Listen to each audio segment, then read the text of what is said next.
Hello everyone, it's Mr. Wolf, and I'm going to be going over scenario 1 and then introducing scenario 2 in this video. So once this loads, all right, so for scenario 1, all right, we want to justify our claim by addressing force, change in momentum, and time. So I'm going to use the equation change in momentum is equal to force times time for this, all right? And I'm trying to compare how the change in momentums for me versus Anthony Rizzo would compare. All right, now we know the times are the same. So how do I know this? It says it in the problem. We can say that the ball was in contact with their bats for the same amount of time. So time is the same. All right, so I just like to start off with saying, all right, both baseballs are in contact with the bat for the same amount of time. We've established what's the same. Now, what would be different?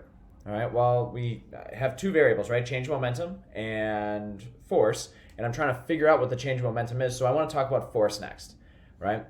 I'm going to hit the ball with way less force compared to Anthony Rizzo. That's going to be kind of like our cause here, right? You could kind of think about.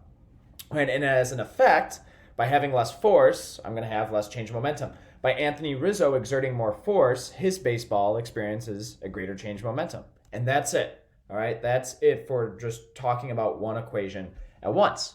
All right? As always, if you have questions, feel free to email me, things like that, or visit me during my office hours, set up Zoom appointments, things like that.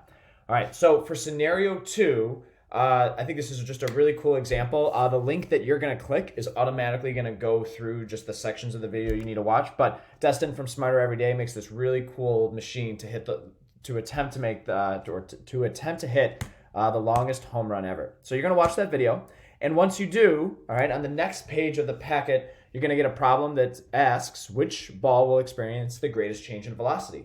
A ball hit by a major league hitter such as Anthony Rizzo or the mad batter machine. Now we're going to take it a step further though. All right, we're going to talk about both equations in this problem. And to give you a little bit of help support on why we're going to do that, in your packet, you're going to have this exact same kind of help right here in terms of why we're going to talk about this equation first and then why we're going to talk about this equation second. Remember, our ultimate goal is to see which ball will experience the greater change in velocity. So right here, change in velocity. And remember, by knowing the change in velocity, we can know which one's going to go the further distance. All right, so try out this problem as best as you can. Use each other as resources, and then you could check my video afterwards to see how you did.